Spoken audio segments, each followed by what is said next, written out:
Assalamualaikum warahmatullahi wabarakatuh.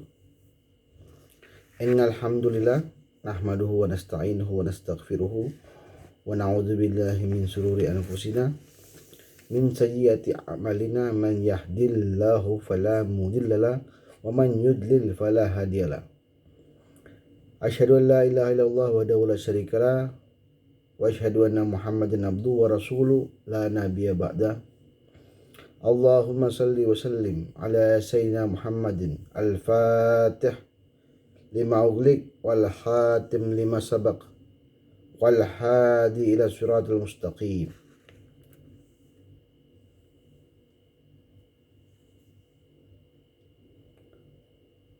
Segala puji syukur atas kepada Allah SWT di mana masih diberi kesempatan untuk bertemu lagi dengan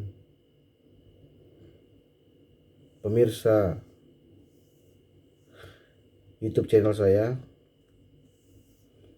di malam ketiga ini di bulan Ramadan. Kita masih diberi kesempatan untuk beribadah, mengagungkan nama Allah, serta diberi kekuatan sehingga kita bisa melaksanakan ibadah puasa pada malam ketiga ini. Yang kami hormati para ustadz, para asatidz, para habaib, dan para pemirsa yang hadir dan menyaksikan acara ini di channel saya. Pada hari ini kita akan berbicara mengenai masalah amalan-amalan sunnah atau amalan-amalan yang sering dikerjakan Nabi Muhammad SAW ketika masuk bulan Ramadan. Banyak amalan-amalan sunnah yang dikerjakan Nabi Muhammad SAW ketika datangnya bulan Ramadan. Karena bulan Ramadan itu diketahui bahwasanya amalan dilipat gandakan serta segala sesuatu dikerjakan mendapatkan pahala yang lebih. Bahkan niat pun dikatakan sudah mengerjakannya, apalagi mengerjakannya. Seperti itu. Jamaah muslim yang dirahmati Allah, amalan pertama ialah diantaranya ialah sahur. Kata Nabi Muhammad SAW, tasahharu fa inna fis sahri barakah. Fis sahuri barakah. Di situ dikatakan Rasulullah SAW itu mengatakan sahurlah karena dalam sahur itu ada berkah. Tentu saja banyak orang-orang yang mengerjakan puasa tapi karena dia niat diet, dia niat mungkin mengecilkan badannya, dia niat mungkin menghindari penyakit, semua akan sampai. Tetapi dalam puasa itu ada sahur, tentu saja itu memberikan nilai tambah. Jika kita mengerjakannya sama seperti Rasulullah, maka kita mendapatkan amalan sama seperti Rasulullah. Dan ketika kita mengerjakan amalan Rasulullah, maka ganjarannya adalah sunnah atau pahala sunnah. Oleh karena itu, dalam amalan sunnah diantaranya adalah sahur. Dan sahur ini disunnahkan untuk diakhiri, dalam artian dikerjakan minimal 10 menit sebelum azan subuh, minimal, atau 5 menit sebelum azan subuh.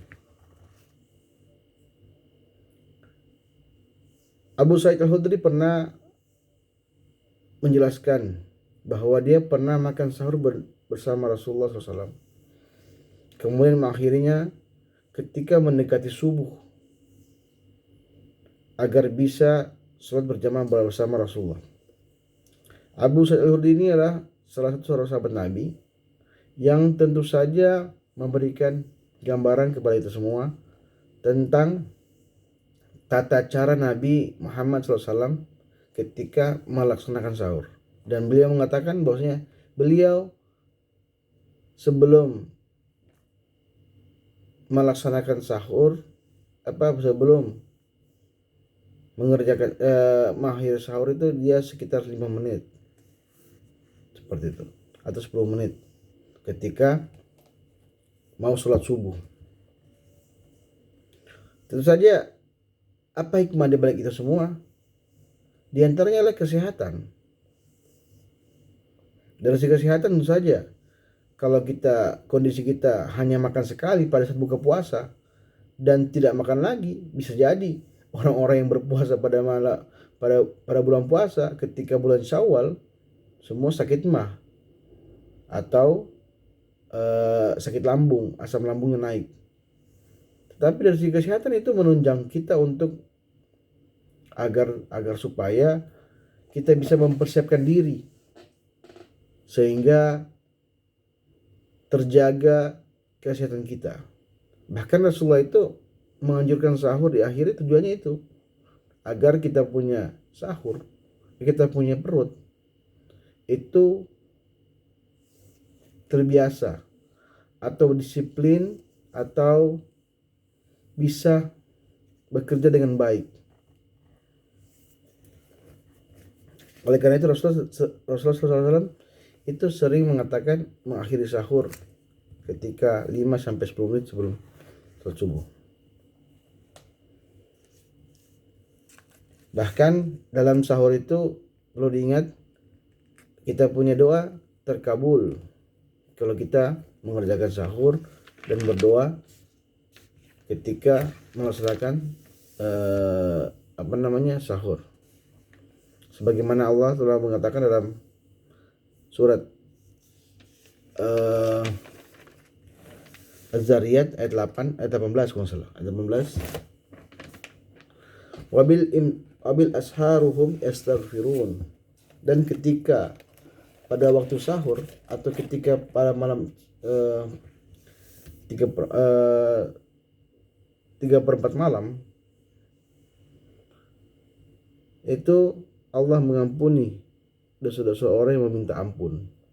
Itu dalilnya bahwasanya sahur itu ketika kita minta doa insya Allah terkabul. Terus amalan kedua ialah sedekah. Amalan kedua sedekah karena afdalus shadaqatu fi Ramadan. Kata Nabi Muhammad SAW, paling utama sedekah itu adalah pada bulan Ramadan. Konsep sedekah itu sendiri sangat luas.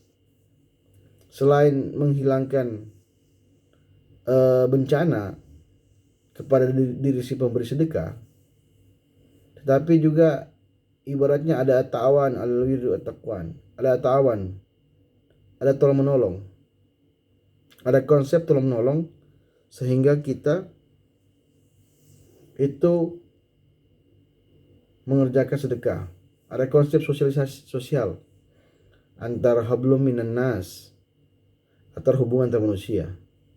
Dan itu jika dikerjakan pada bulan Ramadan, insya Allah termasuk dari bagian amalan sunnah yang dikerjakan oleh Nabi Muhammad SAW. Kata Nabi SAW, "Idza anfaqal muslimun nafaqatan ala ahlihi wa huwa yahtasibuha akanat lahu sadaqatun." Bahkan kalau kita seandainya memberi nafkah kepada keluarga kita, anak, istri, orang tua, itu kategori sudah sedekah. Maka tidak heran jika sekiranya pada bulan Ramadan ini ketika mau menjelang bulan Syawal atau Idul Fitri, banyak para keluarga itu berbagi sarung, berbagi kopiah, berbagi baju lebaran. Karena memang tradisi itu memang sudah terbiasa dari zaman Nabi. Kata Nabi tadi dikatakan idza anfaqal muslim nafaqatan ala ahlihi. Jika sekiranya kalian seorang muslim memberi nafkah kepada keluarganya, wa huwa yahtasibuhu kanat lahu sadaqatun, dan dia dihitung sebagai sedekah atau memberi nafkah itu kategori sedekah. Jadi kita berlomba-lomba fastabiqul khairat, berlomba-lomba dalam kebaikan dengan tujuan tadi itu. Di antaranya adalah sedekah. Kenapa sedekah? karena sedekah itu dikerjakan pada bulan Ramadan berlipat ganda pahalanya.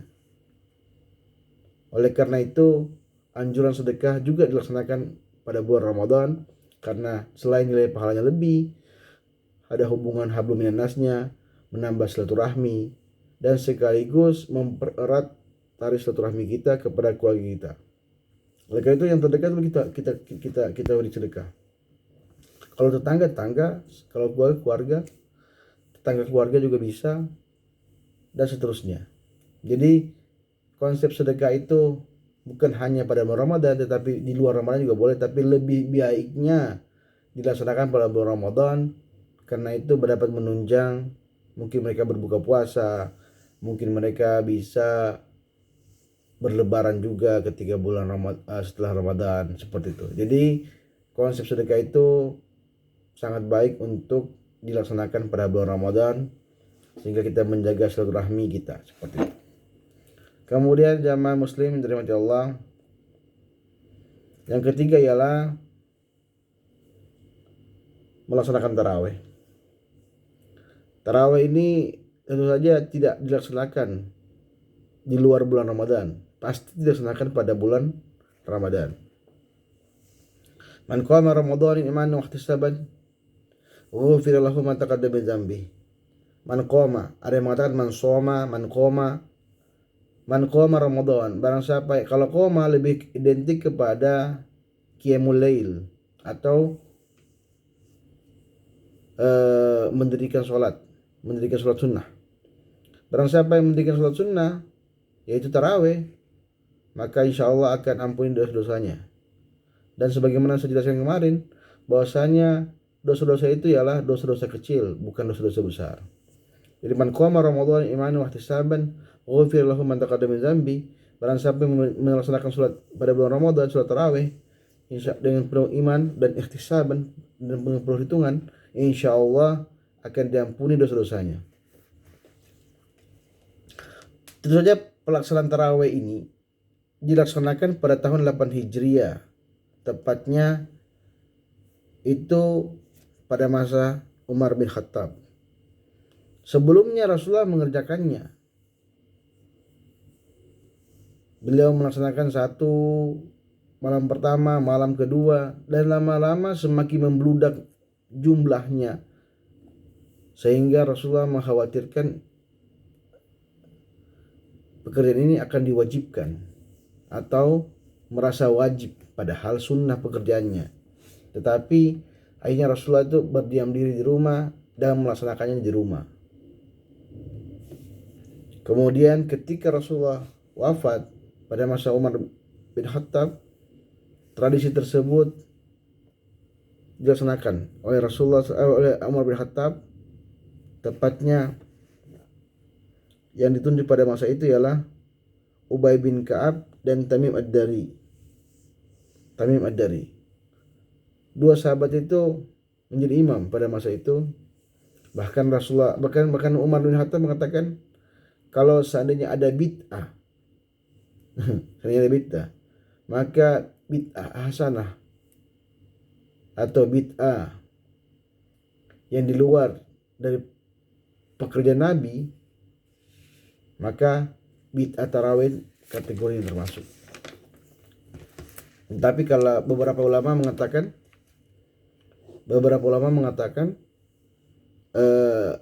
yang dikerjakan Umar bin Khattab itu bukan bid'ah, karena tradisi tersebut sudah ada pada zaman Nabi. Bahkan sebenarnya mengumpulkan orang banyak pun sudah dikerjakan oleh Nabi Muhammad SAW ketika pada masa khutbah pada masa itu. Bahkan Imam Abu Yusuf menjelaskan bahwasanya mengumpulkan banyak orang itu di waktu yang sama ketika melaksanakan sholat 20 rakaat itu ada hadisnya yang dikeluarkan oleh Abu Sa'id Al-Khudri. Dia mengatakan, kan Nabi sallallahu alaihi wasallam minal laili masna wa yutiru bi rakaatin. Adapun Nabi Muhammad SAW itu mengerjakan salat pada malam hari, dan itu pada malam Ramadan, musna. Inilah dasarnya orang mengerjakan tarawih dua, masna wa yutiru birakatin, dan mengakhirinya dengan witir. Di situ tidak ada penjelasan tentang apakah 8, apakah 10, apakah 20 atau 48. Kalau kita melihat tradisi, beliau mengatakan masna. Masna itu menunjukkan apa? Menunjukkan dua, dan beliau tidak menganjurkan sampai dibatasi. Tidak pernah. Rasulullah tidak pernah mengerjakan tarawih itu maksudnya dijelaskan 8, 10, 20, tidak ada. Beliau menjelaskan di situ karena Nabi SAW nyelaili masna wa yutiru bi rak'atin. Pada malam hari Rasulullah bolehkan dua. Kalau itu cuma 4. Tetapi Rasulullah itu dan mengakhirnya. Nah, tapi ada juga hadis Nabi Muhammad SAW yang mengerjakan yang dari Aisyah. Beliau katakan karena salatu Rasulullah sallallahu alaihi wasallam minal laili asyra rakaatin wa yutiru bi sajadatin. Dari Aisyah, Nabi Muhammad SAW mengerjakan 10 rakaat. Dan itu hadisnya sahih dari Aisyah. 10 rakaat dan mengakhirnya dengan salat witir. Entah itu 1 atau 3 ataupun 5, yang penting ganjil. Jadi ya dua hadis itu tersebut memang tidak bertentangan. Jadi kalau yang mengatakan hadis tersebut bertentangan, tidak. Disinilah pentingnya ilmu hadis. Jadi sebenarnya itu menggambarkan tidak ada batasannya sholat tarawih itu seperti apa. Cuma tradisi kita yang mengatakan 8, ada yang 10, ada yang 20. Tapi sebenarnya tidak ada batasannya. Bahkan kalau Anda jalan-jalan ke beberapa negara, itu mereka berganti-gantian pindah ke masjid.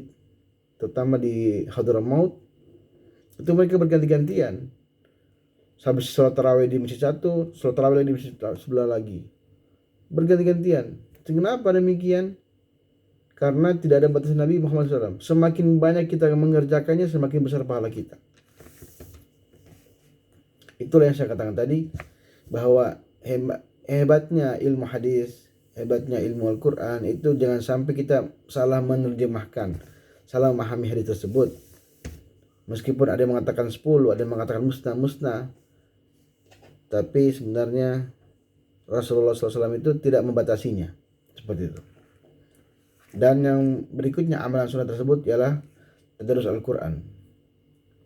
Al-Quran itu dibaca dengan tujuan agar supaya kita itu mengetahui pesan-pesan dari Allah Subhanahu wa taala. Entah pakai terjemahannya, tidak pakai terjemahannya tidak masalah. Yang jelas kita membacanya. Kenapa? Karena membaca Al-Quran meskipun tidak paham terjemahannya, tetap kita mendapatkan pahala. Kata Nabi SAW, Abdullah bin Mas'ud radhiyallahu anhu, man qara harfan man katabillahi falahu hasanan bil hasanati bi asri amsalha. La aqulu alif lam mim harfun walakin alif harfun wa lam harfun wa mim harfun. Kata Abdullah bin Mas'ud radhiyallahu anhu, Rasulullah pernah bersabda, barang siapa yang membaca Al-Quran, maka pahalanya mendapatkan pahala satu kebaikan dari setiap hurufnya. Aku tidak mengatakan alif lam mim itu satu huruf, tetapi aku mengatakan alif satu huruf, lam satu huruf, mim satu huruf. Sehingga apa? Sehingga Anda bisa baca kalau alif lam mim dzalikal kitabul la raiba fihi hudal lil muttaqin. Sudah berapa huruf itu? Sudah banyak. Dan masing-masing dapatkan pahala. Dapatkan pahala 10 pahala. Alif lam saja sudah kategori 30, apalagi kita baca Al-Fatihah, baca Al-Baqarah, baca Al-Imran, baca An-Nisa, Al-Maidah sampai khatam, bahkan berkali-kali khatam. Sudah besar pahalanya. Dan itu membuat kita bukan menjadi bangga atau ujub. Justru kita menjadi besar, menjadi mengetahui apa makna-makna Rasulullah SAW, apa makna-makna dari Allah Taala. Itulah salah satu hikmah kita membaca Al-Quran. Kalau kita tingkatkan mulai sekarang kita baca Al-Quran dengan terjemahan sehingga kita mengetahui pesan-pesan Nabi, pesan-pesan Rasulullah, pesan-pesan Allah SWT. Oleh karena itu amalan sunnah itu sebaiknya dikerjakan dengan supaya agar apa? Kita dekat kepada Allah SWT. Ini bulan Ramadan ini merupakan bulan disiplin. Mendisiplinkan waktu kita dari ketika berbuka puasa, sahur, sholat, bahkan tadarus, bersedekah. Semua kita disiplinkan dan menjadi kebiasaan. Menjadi kalau dalam bukunya itu atomic habit. Dalam artian kebiasaan-kebiasaan kecil yang berdampak luar biasa. Kita bisa bayangkan satu orang mengadakan sedekah, 2 orang, 30 orang, 40 orang. Insya Allah kalau semakin banyak yang bersedekah, maka saya jamin tidak akan ada lagi orang-orang miskin. Semakin banyak orang yang berpuasa dan mengetahui dampaknya, saya yakin tidak akan ada obesitas. Semakin banyak orang yang mengerjakan sholat sunnah, maka malam hari, insya Allah kejahatan tidak akan ada di malam hari. Semua itu berdampak yang positif. Semua itu berdampak hal yang positif jika kita melaksanakan apa yang dikerjakan Allah Ta'ala. Coba kita bayangkan. Kalau semua orang mengerjakan sholat malam, maka tidak akan ada orang-orang yang mabuk tengah malam. Jika kita mengerjakan tadarus, insya Allah perkataan kita yang keluar itu semua yang baik. Oleh karena itu, amal-amal sunnah itu insya Allah akan berdampak pasca Ramadan. Itu yang diharapkan oleh kami semua, para mubalik ini. Sehingga insya Allah Indonesia semakin besar, semakin bersatu dan semakin baik. Demikianlah yang bisa saya sampaikan. Sebenarnya amalan sunnah itu paling banyak, tetapi saya hanya mengambil 4 saja di antara semua itu, agar supaya kita bisa mengerjakan meskipun sedikit, insya Allah akan berdampak luar biasa. Akhirul kalam, wassalamualaikum warahmatullahi wabarakatuh.